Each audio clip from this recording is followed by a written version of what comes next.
Shalom saudaraku yang saya kasihi di dalam nama Tuhan kita Yesus Kristus. Renungan kita hari ini diambil daripada Ibrani pasal 9 ayat 27 sampai 28. Saya bacakan di sini. Dan sama seperti manusia ditetapkan untuk mati hanya satu kali saja,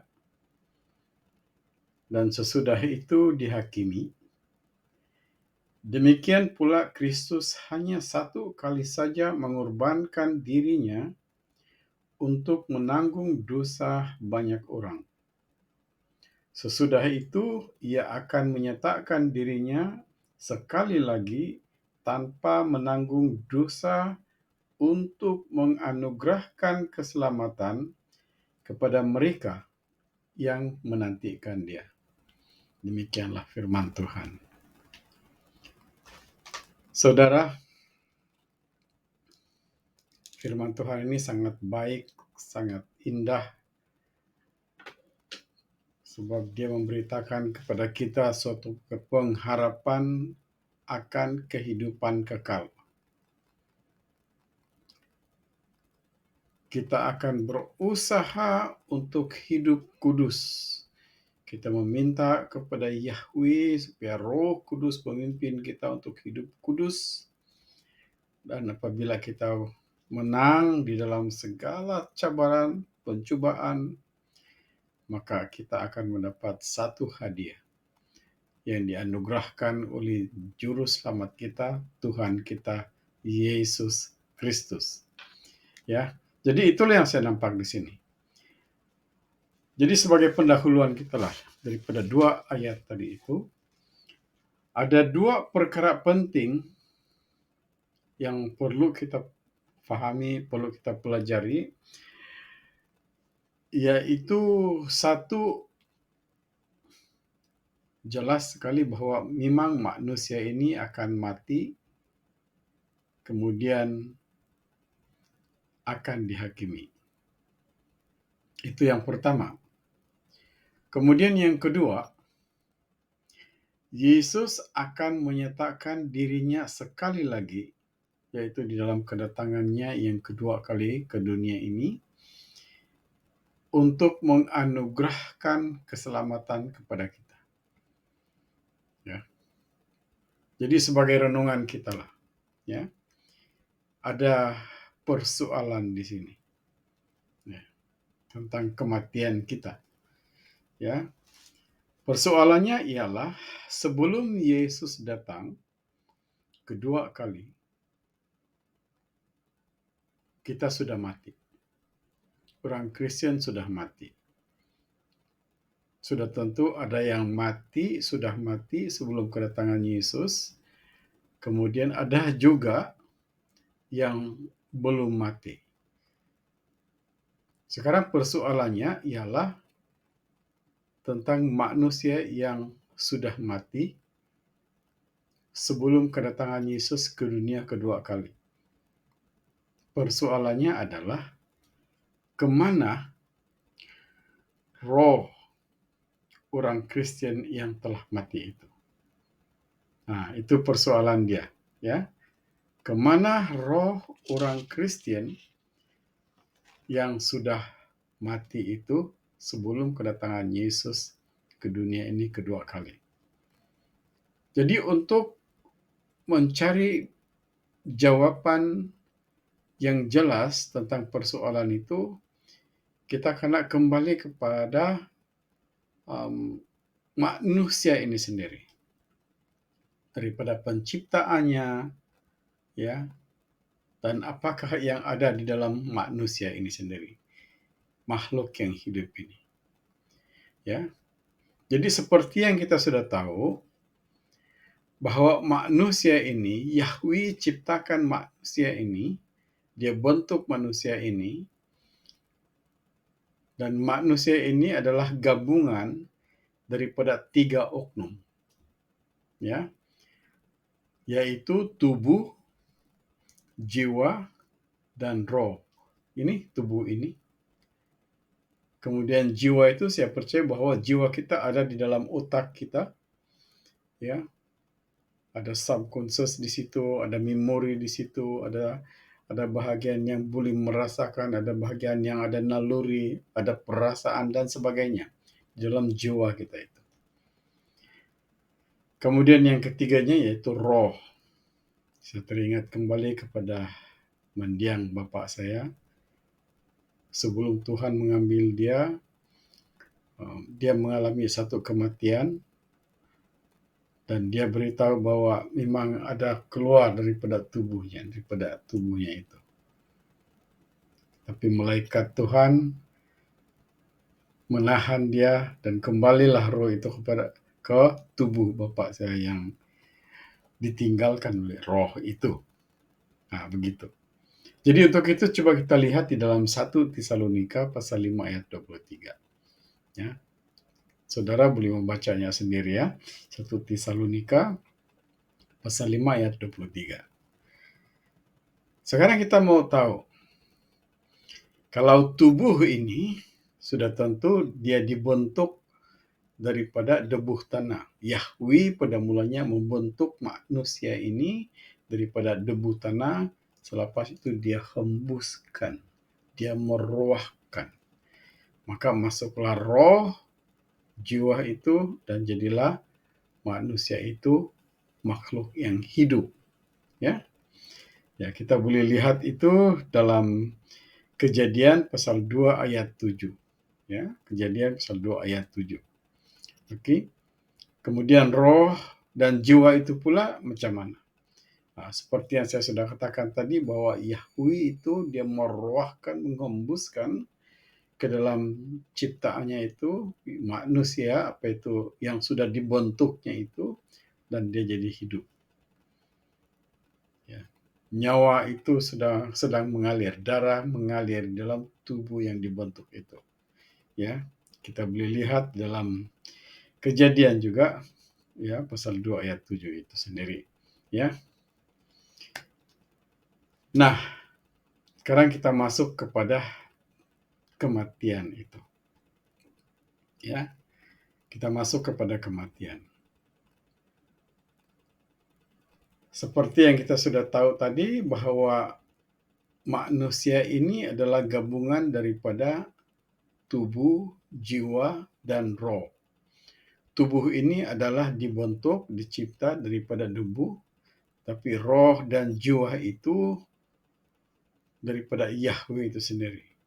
Artinya, apabila tubuh ini sudah ditinggalkan oleh roh dan jiwa, maka ia akan tidak berfungsi. Dia tidak berfungsi, artinya dia sudah mati. Ya, dia sudah mati, maka roh bersama jiwa itu akan kembali kepada asalnya, sementara tubuh itu akan kembali ke tanah. Kita akan dikuburkan, ya. Tubuh kita yang sudah jadi mayat ini, yang sudah tidak berfungsi ini akan dikuburkan. Ya. Jadi yang tinggal di situ nanti adalah tulang-tulang manusia itu sendiri. Coba saudara lihat di dalam Yehezkiel pasal 37 ayat 1. Ya. Yehezkiel pasal 37 ayat 1. Nah, roh dan jiwa itu. Sekarang kita mau bercakap tentang roh lah. Apabila kita bercakap tentang roh, bermakna termasuklah juga jiwa kita itu. Apakah roh itu akan terus pergi kepada Bapa di surga? Kepada asalnya? Tidak. Ya, dia tidak terus pergi ke sana. Sebab Allah Bapa itu, Yahweh kita itu memang dia berada di surga. Tetapi roh yang dihembuskan ke dalam tubuh kita itu belum pergi ke surga. Roh kita orang Kristen akan dibawa ke suatu tempat yang dipanggil Firdaus. Ya. Roh kita ini akan dibawa ke suatu tempat bernama Firdaus. Saudara boleh lihat di dalam Lukas pasal 23 ayat 43, 2 Korintus pasal 12 ayat 4, dan Wahyu pasal 2 ayat 7. Ya. Nah, selepas itu Yesus menganugerahkan keselamatan kepada kita. Ya. Yesus akan menganugerahkan keselamatan kepada kita. Roh kita itu akan diberikan keselamatan. Ya. Coba saudara lihat di dalam Ibrani pasal 9 ayat 28 itu yang baru kita baca sebentar tadi. Artinya kita akan mengalami hidup kekal bersama Yesus. Tapi sebelum itu, saudara pergi kembali kepada Yehezkiel pasal 37 ayat 1 itu. Bagaimana Yahweh itu sendiri berbicara kepada Yehezkiel bahwa tulang-tulang kita ini, di mana setelah kita mati, kita punya daging-daging ini akan mereput dan kembali jadi debu. Tetapi pada waktu itu, Yahweh itu sendiri menjadikan tulang-tulang itu mempunyai urat, mempunyai sendi-sendinya, mempunyai isi dan kulit, dan hidup kembali seperti manusia. Ingat kembali ketika Yesus mati dan dikuburkan. Yesus bangkit pada hari ketiga. Tetapi tubuhnya bukan lagi tubuh manusia biasa. Sebab itu apabila murid-muridnya berkumpul di suatu tempat yang terkunci, Yesus boleh hadir di sana. Ya. Jadi tubuh kita ini juga nanti ya seperti itu. Ya, tubuh kita juga nanti akan seperti itu. Jadi Yahweh akan memberikan urat dan daging ya kepada tulang kita ataupun tulang orang-orang Kristen yang sudah mati itu, ya, dan ia akan hidup kembali. Sekali lagi saudara boleh lihat di dalam Yehezkiel pasal 37 ayat 6. Ya, pasal 37 ayat 6. Ya. Kemudian selepas itu, sesudah semuanya itu terjadi, maka orang Kristen akan naik ke surga. Lihat di dalam Wahyu pasal 11 ayat 12. Ya. Jadi itulah,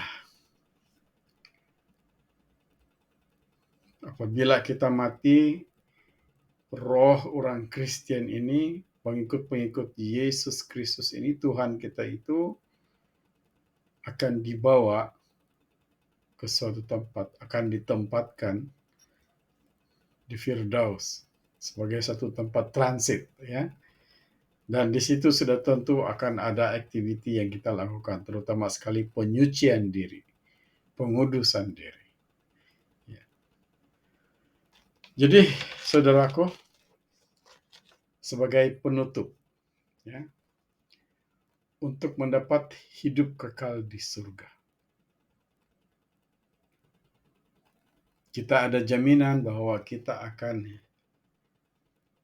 ada tempat untuk hidup kekal, seperti yang telah dijanjikan oleh Tuhan kita Yesus Kristus. Tetapi bagaimana cara kita untuk memastikan bahwa kita akan pergi ke tempat hidup kekal itu, yaitu surga? Di sini ada 3 perkara yang harus kita lakukan. Satu, kita harus bertekun mengasihi Tuhan, Allah kita, yaitu Yahweh itu sendiri, yang telah menciptakan, membentuk kita. Ya. Coba saudara lihat di dalam Yosua pasal 23 ayat 11. Itu yang pertama. Keduanya, Kita harus bertekun dalam doa. Apabila kita berdoa, kita tidak sekadar kita tidak sekadar memohon dan memohon dan memohon. Tidak. Tapi apabila kita berdoa, kita datang di hadirat Yahweh itu di dalam kemuliaannya, ya, kemudian kita menyembah Dia, memberikan puji-pujian kita kepada Dia. Ya. Kita harus menyembah Dia di dalam roh dan kebenaran. Artinya ketiga-tiga oknum ini, yaitu tubuh kita, roh kita, jiwa kita ini disatukan untuk menyembah, ya, menyembah Yahweh itu sendiri, ya, memuji, memuliakan Dia. Sekarang kita sudah ada Yesus, yaitu Firman yang telah menjadi manusia itu, ya, Firman yang telah memenuhi roh kemanusiaan Yesus itu, sehingga Yesus itu sendiri adalah menjadi firman, ya. Jadi kita bertekun di dalam doa itu, penyembahan. Dan Roh Kudus seperti yang dijanjikan oleh Tuhan kita Yesus Kristus akan menolong kita untuk menyembah Yahweh itu. Akan menguasai akal budi dan pemikiran kita, jiwa kita itu untuk menyembah Yahweh itu sendiri. Roh Kudus akan memimpin kita menyembah dan kita semakin dekat kepada Yahweh, kerajaan surga itu. Ya. Itu yang keduanya. Kemudian yang ketiganya, tidak kurang pentingnya, malah sangat penting, yaitu bertekun di dalam pembacaan firman Tuhan, pembacaan Alkitab. Ya. Kita harus membaca Alkitab, belajar tentang Alkitab, ya. Kita membaca dan memohon pimpinan Roh Kudus supaya apa yang kita baca itu kita dapat fahami. Ya. Sekarang kita semakin mudah, semakin senang. Kalau dulu kita cuma membaca Alkitab, firman Tuhan yang sudah diterjemahkan. Dan belum tentu yang diterjemahkan itu betul-betul sama dengan bahasa aslinya. Ya. Tetapi sekarang kalau kita mempunyai panduan, mempunyai sumber. Kalau kita meragui, kita tidak paham tentang firman Tuhan itu, ya, yang kita baca itu, kita akan mencari rujukan-rujukannya, terutama sekali bahasa aslinya itu. Kita buat eksegesis sendiri. Sebab kita sudah ada, kita klik saja, ya, di internet, ya, kita sudah dapat sumbernya. Tapi mau kena hati-hati juga, ya. Mau kena hati-hati juga. Harus ada pimpinan Roh Kudus. Ya. Sebelum tentu sumber itu daripada asalnya. Ya, sumber itu belum tentu yang betul-betul ore. Ya, yang betul-betul menceritakan perkara yang sebenar. Jadi perlu juga kita hikmat daripada Roh Kudus itu sendiri. Ya. Jadi itulah saudara. Bertekun membaca Alkitab, selepas itu, ya, memberitakan firman Tuhan itu sendiri, menyaksikan kepada orang lain. Saudara boleh lihat di dalam 1 Timotius pasal 4 ayat 13. Bertekun membaca Alkitab. Kemudian memberitakan firman Tuhan itu, saudara boleh lihat di dalam 1 Timotius pasal 4 ayat 16. Ya. Jadi itulah saudaraku.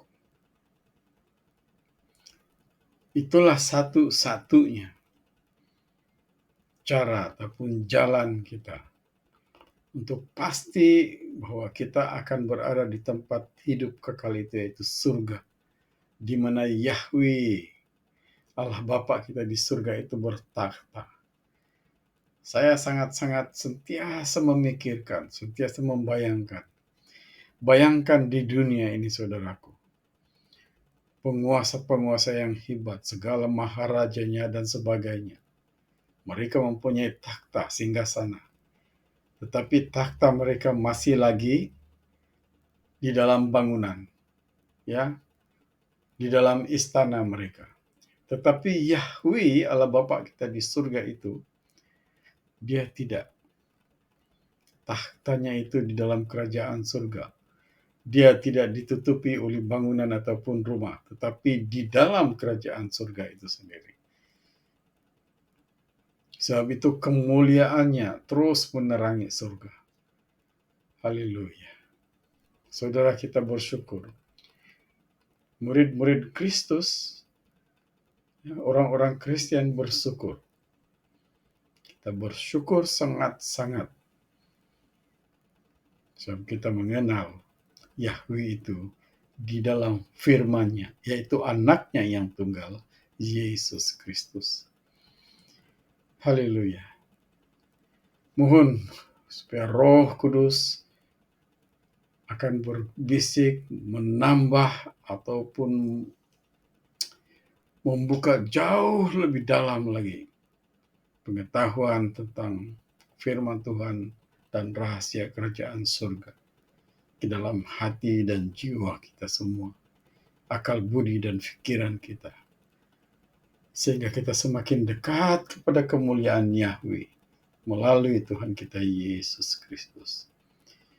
Sebab dialah yang mempunyai kerajaan, dialah yang mempunyai kuasa di surga dan di bumi selama-lamanya. Amin. Amin.